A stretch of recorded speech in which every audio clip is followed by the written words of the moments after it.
دیکھو کئی لوگ ایسے گزرے حالانکہ کوئی صحابہ نہیں ہے، کوئی پیغمبر نہیں ہے، انہوں نے رب کو راضی کرنے کے لیے کیسی کیسی قربانیاں دی. ان میں حضرت عمر بن عبدالعزیز ہیں. جب ان کو خلافت ملی نا تو خلافت ملنے سے پہلے بڑے ایک اڑیل سے نوجوان تھے، اس سے جھگڑا کر لیا، اس سے کر لیا، بڑا اپنے آپ کو چیز سمجھا، بڑا اپنی اس میں رہے، بڑائی میں رہے، بہترین لباس پہنتے تھے، بہترین لائف سٹائل تھا. لیکن جب خلافت کی ذمہ داری آئی تو پھر حال یہ ہوا کہ بیت المال میں سے جتنا ملتا تھا بس اسی پہ اکتفا کرتے تھے.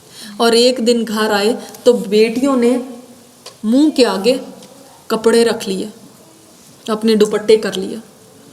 تو پوچھا کہ ایسا کیوں کیا تم نے؟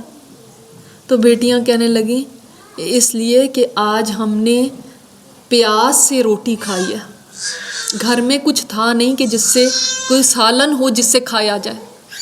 آج تو آپ سوچیں کہ غریب آدمی بھی نہیں پیاز سے روٹی کھاتا، اس کو بھی کچھ مل جاتا ہے.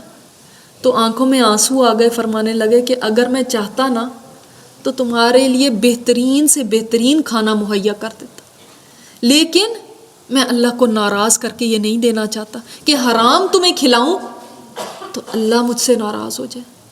میں نے جو تمہیں کھلایا وہ اللہ کی رضا کے مطابق کھلایا، حرام لقمہ نہیں تمہارے منہ میں جانے دیا.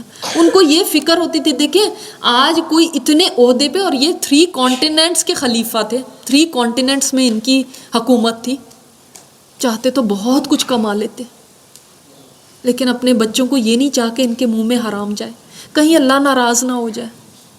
اللہ کو راضی کرنا ان کی نمبر 1 پرائرٹی ہوتی تھی. حضرت رابعہ بصری کا نام کس نے نہیں سنا ہوگا؟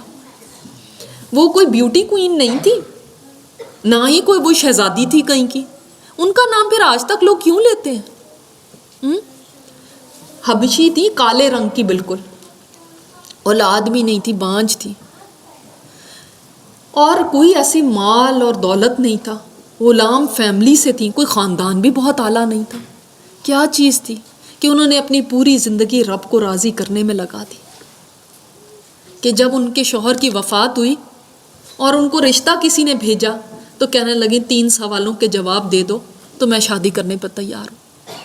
وہ 3 سوالوں کے جواب کن سوالوں کے مانگے؟ پہلا سوال یہ کہ اللہ تعالیٰ جب میرا اعمال نامہ مجھے تھمائے گا تو کیا میرے دائنے ہاتھ میں دے گا یا بائیں میں دے گا؟ تو حضرت حسن بصری نے رشتہ بھیجا تھا، فرمانے لگے مجھے کیا پتا. پھر پوچھا دوسرا سوال یہ ہے کہ جب میری نیکیاں اور بدیاں تلنے لگیں گی میزان میں تو نیکیاں بڑھیں گی یا گھٹ جائیں گی؟ میں کہا میں تو نہیں یہ جانتا. پوچھنے لگیں کہ کیا جب پل صراط کے اوپر میں قدم رکھوں گی تو کیا پار ہو جاؤں گی یا نہیں ہوں گی؟ فرمایا میں نہیں جانتا. تو پھر کہنے لگیں کہ پھر اگر نہیں جانتے تو مجھے تیاری کرنی ہے اس کی. دیکھو ان کی پرائرٹی کیا تھی کہ ہم اپنے اللہ کو راضی کر لیں، ہم وہاں پہ پار ہو جائیں. اور پھر آپ دیکھتے ہیں عبداللہ بن جحش، ان کی تو دعا ہی یہ تھی احد میں. انہوں نے احد میں، جانتے ہیں احد کی لڑائی شروع ہونے سے پہلے کیا دعا کی تھی کہ اللہ اس جنگ میں مجھے شہادت نصیب کرنا، اور ایسا میرے ساتھ ہو کہ میرا دشمن میرے ناک اور کان سب کاٹ دے. اس زمانے میں مسلح کیا جاتا تھا لاشوں کا، کہ باڈی پارٹس کاٹ دیے جاتے تھے. تو دعا کر رہے ہیں یہ میرے کاٹ دیے جائے. اور پھر اے رب العزت جب میں تیرے سامنے کھڑا ہوں تو تو مجھ سے سوال کرے کہ اے عبداللہ تیرے ناک اور کان کیوں کاٹے گئے؟ تو خود ہی اپنی بات کر رہے ہیں. تو فرماتے ہیں پھر میں آگے سے کہوں اے اللہ تیری خاطر کاٹے گئے، تو تو آگے سے کہے اے عبداللہ میں تجھ سے راضی ہو گیا. ان کی منزل ہی کیا تھی؟ اللہ تجھے راضی کرنا میری منزل ہے. میں نے اپنی منزل پا لی، میں نے اپنی زندگی کا مقصد پا لیا جب تو راضی ہو گیا. یہ جو ہے نا یا ایتھا النفس المطمئنہ ارجعی الی ربک راضیۃ مرضیہ، یہ یہی تو ہے کہ میرے لیے بھی یہ پکار لگے کہ اے نفس مطمئن چل اپنے رب کی طرف، وہ تجھ سے راضی تو اس سے راضی. یہ ہے منزل انسان کی، اس کے لیے انسان کو دوڑ لگانی ہے اور اس کو انسان نے پانے کی کوشش کرنی ہے. باقی یہ سب کچھ بیکار ہے جس کے لیے ہم دوڑ لگاتے ہیں. یہ زندگی گزارنے کے لیے ضرورتیں تو ہو سکتی ہیں، لیکن یہ زندگی کے مقاصد نہیں ہیں. اس کے لیے نہیں جینا کہ میں جی رہی ہوں کھانے کے لیے، آئی لیو ٹو ایٹ، کیونکہ مجھے کھانا بڑا پسند ہے. میں جی رہی ہوں اس لیے کہ میں بڑی خوبصورت لگوں. میں جی رہی ہوں کہ اس لیے کہ میں یہ پہنوں. اور یہ کسی نے کہا میں تو جی اس لیے رہا ہوں کہ فلاں قسم کی گاڑی ہے، جس دن میں وہ چلا لوں اس کے بعد بے شک مر بھی جاؤں تو کوئی نہیں. ہمارے کتنے بیکار مقصد ہیں. یہ بھی کوئی جینے کے لیے چیزیں ہیں؟ جینا ہے تو ان چیزوں کے لیے جیو، ان کے لیے اپنی زندگیاں لگاؤ، تب کسی اعلیٰ مقصد کے لیے جی رہے ہو آپ. ورنہ باقی سب بیکار ہے اور سبھی ختم ہو جانے والا. اور اپنے رب کا قرب پانے کے لیے ہمیشہ کوشش کرتے رہو. اور سب سے زیادہ اللہ تعالیٰ کا قرب پانے کا ذریعہ کیا چیز ہے، اس کا نسخہ بتا دیا حضرت خباب نے. اور وہ کیا ہے؟ حضرت خباب فرماتے ہیں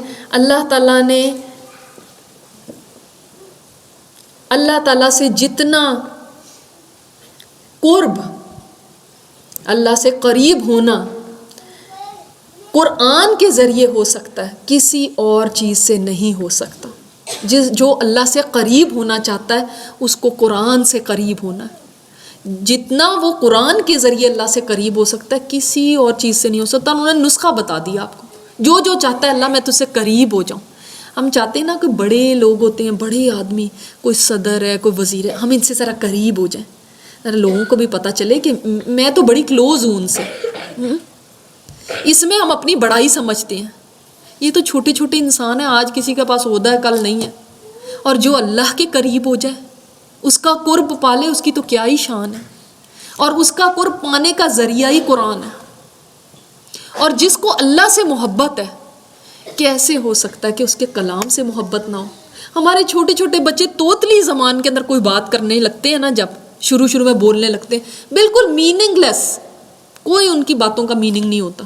ہاں تو ہم 10 دفعہ لوگوں کو بتاتے ہیں آج اس نے یہ کہا، اور اتنے غور سے اس کی بات سنتے ہیں، ہاں بیٹا ہاں، جیسے کہ ہمیں بڑی سمجھ آ رہی، حالانکہ بالکل ایسی ہی بات ہوتی ہے، کوئی اس کا مطلب ہی نہیں ہوتا. کیوں ایسا کرتے ہیں؟ کہ ہمیں محبت ہے بچے سے. تو جس کو رب سے محبت ہو، اس کا تو کلام اس کے مطابق، جیسے اس کی شان اعلیٰ ہے اس کا کلام بھی اسی طرح اعلیٰ ہے. تو کیا اس کا شوق نہیں لگے گا انسان کو پھر؟ اللہ تعالیٰ نے تو فرمایا ہے سورہ یونس میں، ہوا خیر مما یجمعون، یہ ہر اس چیز سے بہتر ہے جو تم جمع کرتے ہو. تم ہیرے جواہرات، زیور، پیسہ، جائیدادیں، پلاٹ، بینک بیلنس، ڈالر، جتنا کچھ آپ سیو کرنے کی کوشش کر رہے ہیں اور جمع کر رہے ہیں، سب چیزیں ایک طرف اور یہ قرآن ایک طرف ہے. یہ ان ہر چیز سے زیادہ بہتر ہے، بیسٹ ہے. اور جب انسان اللہ تعالیٰ کی طرف آنے کے لیے ارادہ کرتا ہے، سب سے پہلے اللہ تعالیٰ سے توبہ استغفار کر لے کہ اللہ جتنی زندگی گزر گئی، اب گزر گئی میری، اس میں جو بھی غفلت تھی میری، کوتاہی تھی میری، لاپرواہی تھی میری، سستی تھی میری، بس سستی میں نے گزار دی، یا میں نے کبھی اس طرف توجہ ہی نہیں کی، اللہ اس کو معاف کر دینا. اور اب سے میں تیرے راستے پہ آ گئی، اب سے میں تیری رسی کو تھامنے لگی. وَاعْتَصِمُوا بِحَبْلِ اللَّهِ جَمِيعًا، اللہ تعالیٰ نے قرآن میں فرمایا میری رسی کو ایسے ہی نہیں پکڑو، مضبوطی سے تھام لو، کہ اس کا ایک کنارہ میں نے دنیا میں لٹکا دیا اور ایک کنارہ میرے پاس ہے.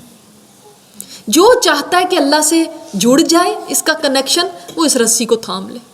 جس دن آپ نے اس رسی کو چھوڑا، اللہ سے کنیکشن نہیں رہے گا.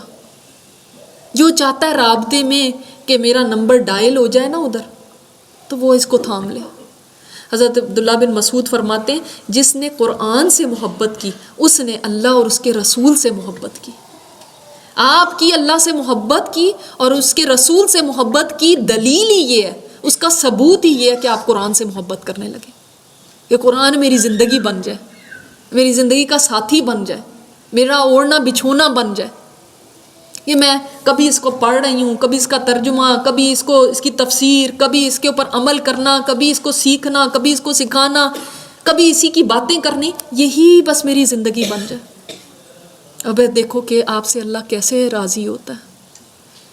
تو یہ اللہ تعالیٰ کی رضا پانے کا ایک ذریعہ ہے، اس مالک کی رضا جس کی تو باتیں خیر اتنی ہیں، سمندر سیاہی بن جائیں اور درخت قلم بن جائیں تو اس کی باتیں نہیں ہم پوری کر سکتے. لیس کمثلہ شیء، اس جیسی تو کوئی ہستی ہی نہیں، اس کی تو مثال ہی دی نہیں جا سکتی. وہ ایک ذرے کو اتنی اہمیت دے دے کہ وہ اپنا تعلق اس سے جوڑے اور وہ اس سے راضی ہو اور اس کو اہمیت دے. اس نے تو اہمیت دی ہے، ہمیں اب اللہ کی نظروں میں جج جانا ہے اور اس کے لیے کوشش کرنی ہے.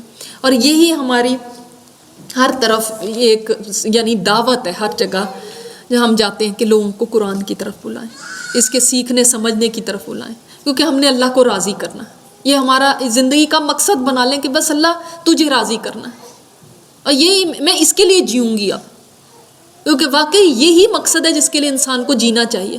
اور ذرا اپنی زندگی پہ غور بھی کر کے دیکھ لیں، میری زندگی میں کتنے ایسے کام ہیں تو میں صرف اللہ کی رضا کے لیے کرتی ہوں، جس سے مجھے یہ تسلی ہے کہ اللہ ضرور اس سے راضی ہو جائے گا. کتنے کام ایسے ہیں، کیا کوئی کام ہے یا نہیں ہے؟ یا زیادہ کام ایسے ہیں جو دنیا کو راضی کرنے کے اور اپنے نفس کو راضی کرنے کے اور اپنی خواہشات پہ چلنے کے، اور اللہ کو راضی کرنا کہیں دور رہ گیا. کہیں ہم بھی تو نہیں بھول گئے کہ اللہ کو راضی کر کے چلنا تھا؟ کہیں ہمیں یہ سبق شیطان نے بھلا تو نہیں دیا؟ اگر آج تک بھولے ہوئے تھے تو کوئی نہیں، اب یاد کرا دیا اللہ نے، تو اب اللہ کی طرف آ جاؤ، کچھ بھی دیر نہیں ہوئی.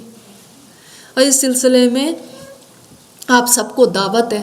ہمارے جو نیا کورس اب آ رہا ہے واٹس ایپ پہ، کورس یہ ہے الحمدللہ ہر کوئی اس کورس کو کر سکتا ہے، کیونکہ یہ بہت ہی ہر ایک کے لیے فیزیبل دیکھ کے بنایا گیا ہے. اس کی کچھ تفصیلات بھی ہم آپ کو یہاں پہ دکھائیں گے اور اپنے ادارے کی کچھ انٹروڈکشن بھی انشاءاللہ تعالیٰ. اس کے بعد پھر ہم اور بات کرتے ہیں یہ پریزنٹیشن دیکھ کے.